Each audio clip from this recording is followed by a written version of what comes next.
आज संतान सप्तमी का व्रत है। इस दिन हर व्रती को संतान सप्तमी की इस कथा अवश्य पढ़ना या सुनना चाहिए, तभी व्रत का पूर्ण फल प्राप्त होगा। तो चलिए संतान सप्तमी की व्रत कथा शुरू करते हैं। एक बार श्री कृष्ण ने युधिष्ठिर को बताया कि किसी समय मथुरा में लोमश ऋषि आए थे। मेरे माता पिता देवकी तथा वसुदेव ने भक्तिपूर्वक उनकी सेवा की, तो ऋषि ने उन्हें कंस द्वारा मारे गए पुत्रों के शोक से उबरने के लिए आदेश दिया। हे देवकी, कंस ने तुम्हारे कई पुत्रों को पैदा होते ही मारकर तुम्हें पुत्र शोक दिया है। इस दुख से मुक्त होने के लिए तुम संतान सप्तमी का व्रत करो। राजा नहुष की रानी चंद्रमुखी ने भी यह व्रत किया था, तब उसके भी पुत्र नहीं मरे। यह व्रत तुम्हें भी पुत्र शोक से मुक्त करेगा। देवकी ने पूछा, हे देव, मुझे व्रत का पूरा विधि विधान बताने की कृपा करें, ताकि मैं विधिपूर्वक व्रत संपन्न करूं। लोमश ऋषि ने उन्हें व्रत का पूजन विधान बताकर व्रत कथा भी बताई। नहुष अयोध्यापुरी का प्रतापी राजा था। उसकी पत्नी का नाम चंद्रमुखी था। उसके राज्य में ही विष्णुदत्त नामक एक ब्राह्मण रहता था। उसकी पत्नी का नाम रूपवती था। रानी चंद्रमुखी तथा रूपवती में परस्पर घनिष्ठ प्रेम था। एक दिन वे दोनों सरयू में स्नान करने गईं। वहां अन्य स्त्रियां भी स्नान कर रही थीं। उन स्त्रियों ने वहीं पार्वती शिव की प्रतिमा बनाकर विधिपूर्वक उनका पूजन किया। तब रानी चंद्रमुखी तथा रूपवती ने उन स्त्रियों से पूजन का नाम तथा विधि पूछी। उन स्त्रियों में से एक ने बताया, हमने पार्वती सहित शिव की पूजा की है। भगवान शिव का डोरा बांधकर हमने संकल्प किया है कि जब तक जीवित रहेंगी तब तक यह व्रत करती रहेंगी। यह मुक्ताभरण व्रत सुख तथा संतान देने वाला है। उस व्रत की बात सुनकर उन दोनों सखियों ने भी जीवन पर्यंत इस व्रत को करने का संकल्प करके शिवजी के नाम का डोरा बांध लिया। किंतु घर पहुंचने पर वे संकल्प को भूल गईं। फलतः मृत्यु के पश्चात रानी वानरी तथा ब्राह्मणी मुर्गी की योनि में पैदा हुईं। कालांतर में दोनों पशु योनि छोड़कर पुनः मनुष्य योनि में आईं।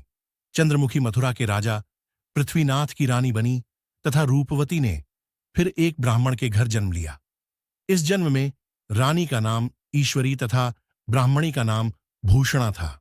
भूषणा का विवाह राजपुरोहित अग्निमुखी के साथ हुआ। इस जन्म में भी उन दोनों में बड़ा प्रेम हो गया। व्रत भूलने के कारण ही रानी इस जन्म में भी संतान सुख से वंचित रही। प्रौढ़ावस्था में उसने एक गूंगा तथा बहरा पुत्र जन्मा, मगर वह भी 9 वर्ष का होकर मर गया। भूषणा ने व्रत को याद रखा था, इसलिए उसके गर्भ से सुंदर तथा स्वस्थ 8 पुत्रों ने जन्म लिया। रानी ईश्वरी के पुत्र शोक की संवेदना के लिए एक दिन भूषणा उससे मिलने गई। उसे देखते ही रानी के मन में डाह पैदा हुई। उसने भूषणा को विदा करके उसके पुत्रों को भोजन के लिए बुलाया और भोजन में विष मिला दिया। परंतु भूषणा के व्रत के प्रभाव से उनका बाल भी बांका न हुआ। इससे रानी को और भी अधिक क्रोध आया। उसने अपने नौकरों को आज्ञा दी कि भूषणा के पुत्रों को पूजा के बहाने यमुना के किनारे ले जाकर गहरे जल में धकेल दिया जाए। किंतु भगवान शिव और माता पार्वती की कृपा से इस बार भी भूषणा के बालक व्रत के प्रभाव से बच गए। परिणामतः रानी ने झल्लादों को बुलाकर आज्ञा दी कि ब्राह्मण बालकों को वध स्थल पर ले जाकर मार डालो। किंतु झल्लादों द्वारा बेहद प्रयास करने पर भी बालक न मर सके। ये समाचार सुनकर रानी को आश्चर्य हुआ। उसने भूषणा को बुलाकर सारी बात बताई और फिर क्षमा याचना करके उससे पूछा, किस कारण तुम्हारे बच्चे नहीं मर पाए? भूषणा बोली, क्या आपको पूर्व जन्म की बात स्मरण नहीं है? रानी ने आश्चर्य से कहा, नहीं, मुझे तो कुछ याद नहीं है। तब उसने कहा, सुनो, पूर्व जन्म में तुम राजा नहुष की रानी थी और मैं तुम्हारी सखी। हम दोनों ने एक बार भगवान शिव का डोरा बांधकर संकल्प किया था कि जीवन पर्यंत संतान सप्तमी का व्रत किया करेंगी। किंतु दुर्भाग्यवश हम भूल गईं और व्रत की अवहेलना होने के कारण विभिन्न योनियों में जन्म लेती हुई अब फिर मनुष्य जन्म को प्राप्त हुई हैं। अब मुझे उस व्रत की याद हो आई थी, इसलिए मैंने व्रत किया। उसी के प्रभाव से आप मेरे पुत्रों को चाहकर भी न मरवा सकीं।